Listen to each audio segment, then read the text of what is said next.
Hello everybody, my name is Tim Gardner. I'm a Regulatory Affairs Manager at 3M, and today in the Worker Safety Best Practices series with ARTBA, I'm going to talk about optimizing worker visibility. When you talk about worker safety around visibility issues, you first have to think about U.S. regulations, and those come from the MUTCD. MUTCD specifies that everybody will use PPE that is compliant to ANSI ISEA 107, High Visibility Consensus Standards. And mostly when you think about high visibility in workers, you think about a high visibility warning vest. Probably this sort of garment.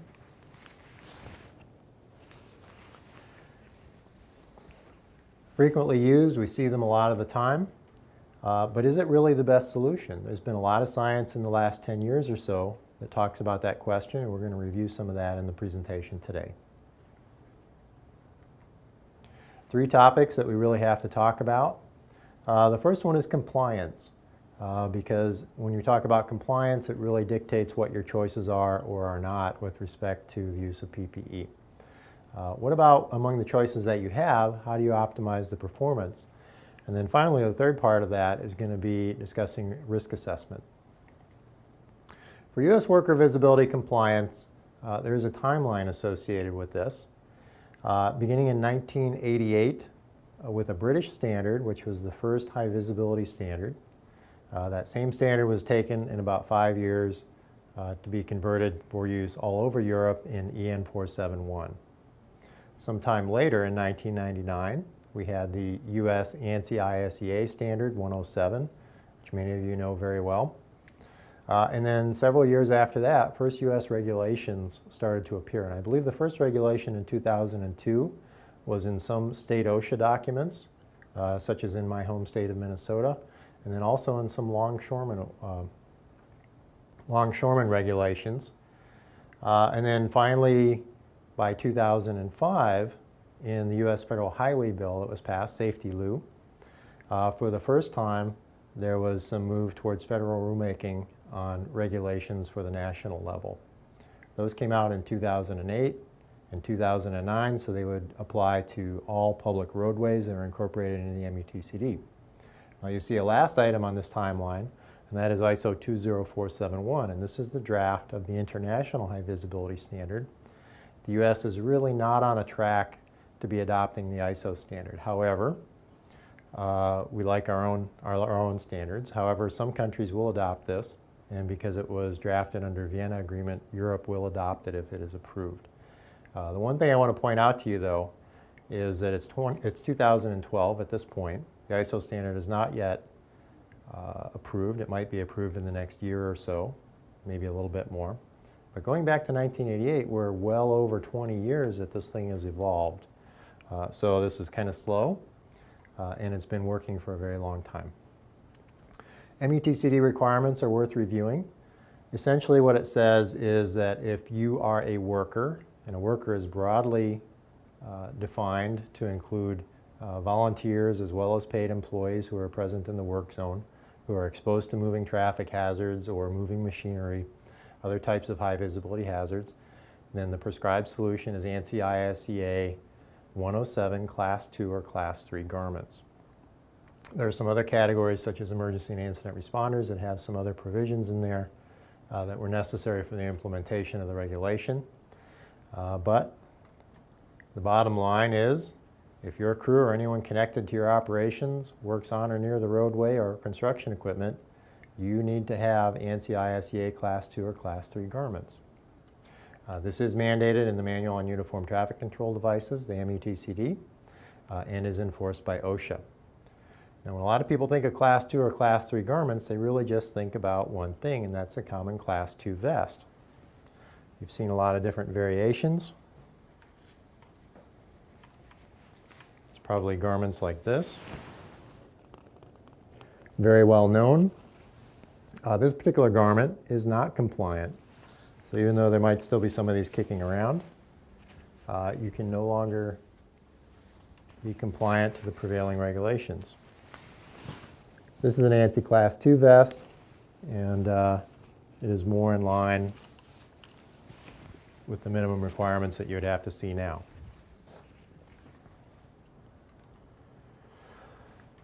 There's a lot of things that you have to think about with Class 2 vests. First of all, they are convenient.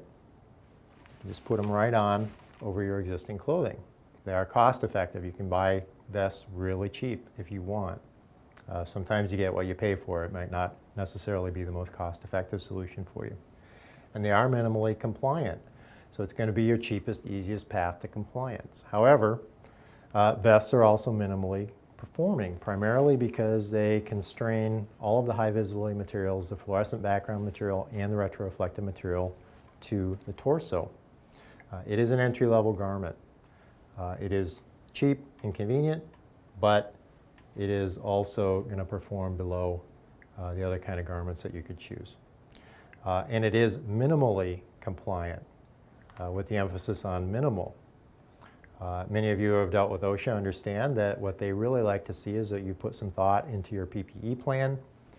And while I don't speak for OSHA and I don't offer advice, many of you know that when you deal with OSHA, if you have some evidence that you have gone above and beyond, that it puts you in a better situation in your dealings with them. There are some reasons why safety vests may not be worn as well. In 2002, the ISEA published a study, and basically what they found was that sometimes people don't wear high visibility vests because the employers don't enforce their use. If you don't have somebody, a safety officer or a supervisor, or even the workers themselves who are safety oriented, if there's a culture of safety, enforcing the use and saying, hey, this is part of our safety equipment, this is part of what keeps us safe on the job, then people would tend not to use them. Sometimes there's a lack of style or a lack of comfort. People don't like the way the garments work. They don't like the way the garments look. And if that's the case, sometimes they'd prefer just to leave them sitting there on the ground or in the vehicle. And in hot climates, either where it's very warm or you have a lot of humidity, asking a worker to put on another garment over the top of their existing clothing can be pretty hard. Having those multiple layers as opposed to a single garment where you have the high visibility built in can be a real comfort and performance penalty. Sometimes it does hamper job performance because it gets snagged or it gets in the way. People don't want to get sucked into machinery. It's easy to forget because it is a supplemental garment. And it can get soiled or torn. I think we've all seen examples of high visibility garments. This garment is probably well beyond the point at which it should be retired. One of the things that we need to talk about for optimizing visibility is something called the biomotion principle. And there's a website that you can go to, biomotionlab.ca, and when that screen comes up, you can see that there's sliders on there, and you can move those sliders around a little bit. You can move it a little more masculine, a little more feminine, a little lighter, a little heavier, a little more relaxed, a little more nervous, and it changes the characteristics of the outline that you're seeing. And it's not really a profile of a person. What you're seeing is key points of the body that are highlighted, and as those things move around, that's what we recognize. The idea of a profile of a person doesn't really mean a lot to us visually. We tend not to see things that way, but we do have a strong sensitivity to human motion. So if we use high visibility materials to emphasize that human motion, much the way this website does in the biomotion, then our high visibility actually is more effective. And this has been studied quite extensively over the last 10 years or so. Some of the important work in this area was done by a professor named Richard Terrell, who's at Clemson University in South Carolina. And one of his graduate students that did a lot of this work is Stacy Bach, who's over at the FHWA now. And the experiment that they did looked at a control group where you have a person just dressed in black, and you have observers trying to find that person just dressed in black. And obviously it wasn't very effective. But if you then take high visibility material, and this is a nighttime study, so we're talking about retroreflective material, and you put the retroreflective material on the chest of a person, or you take that same amount of material with the same photometric properties and the same amount of returned light, and you put it on other parts of the body, what do you end up seeing? What if you just put the material on the bottom of the legs? What if you put the material on the bottom of the legs and the end of the arms at the wrists? And what if you do it more like we talked about that biomotion pattern, where you mark the limbs and the ends of the limbs and the joints, so that you have more of this sense of motion. And it turns out that even though all of these are returning the same amount of light, that if you emphasize the biomotion type pattern, it is far more effective. People detect and identify this as a person far more effectively than if you confine the material just to the torso. Now, the one thing here is that this obviously was a square of retroreflective material, or a rectangle on the chest, as opposed to being an ANSI type vest. Certainly the ANSI type vest might be a little better. Well, they also checked that out. And another scientist, this is Joanne Wood in Australia, published references at the bottom of the page, also found significant differences when you start adding material to different parts of the body. And her conclusion, again, was that if you have those kinds of materials at the ends of the limbs, they're going to be far more effective. A lot of these garments we're used to seeing. You know, we have high visibility vests. This actually isn't a vest because it has sleeves. A vest is a sleeveless garment. This is actually a Class 3 garment. This is a Class 3 garment.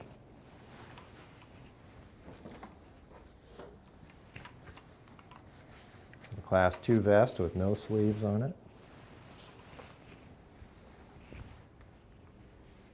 Then we have a Class E garment, which is a set of pants that has high visibility material at the bottom, and it's made out of fluorescent background fabric. And then this would be part of a Class 3 ensemble when it's paired with a Class 2 vest.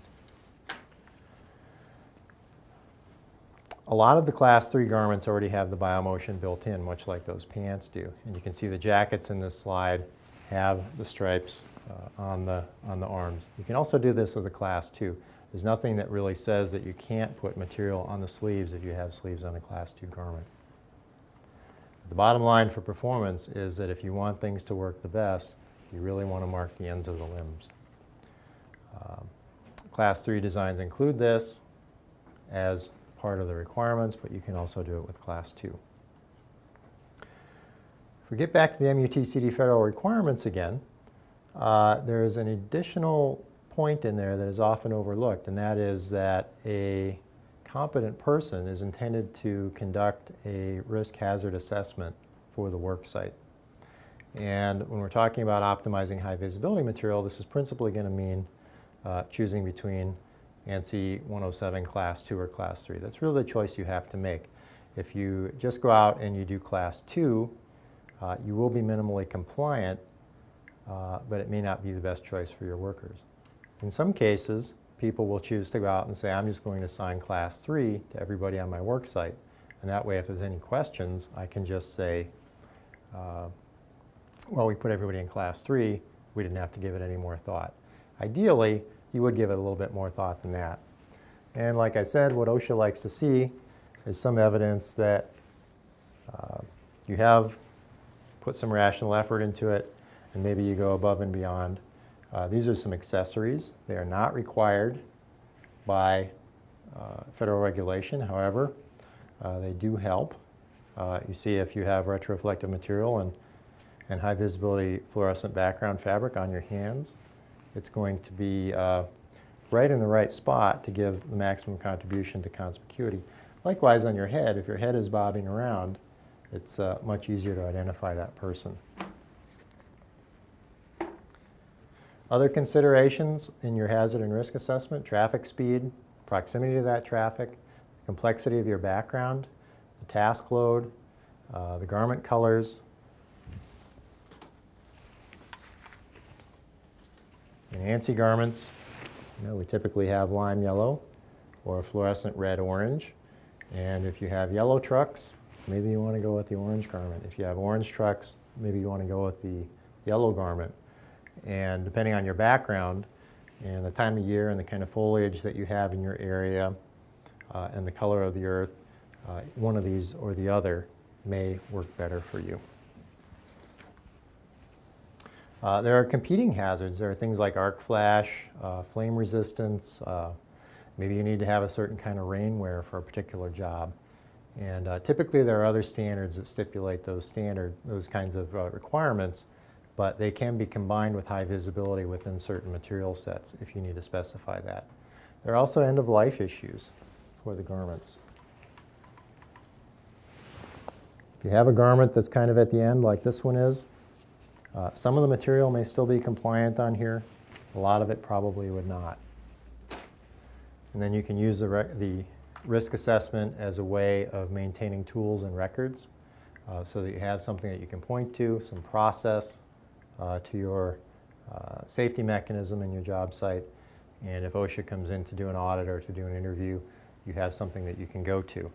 And the ARTBA is quite supportive of this sort of thing, so stay tuned, and they may have something to help you out with this in the future. So with that, I'm going to end my presentation, and thanks for your attention.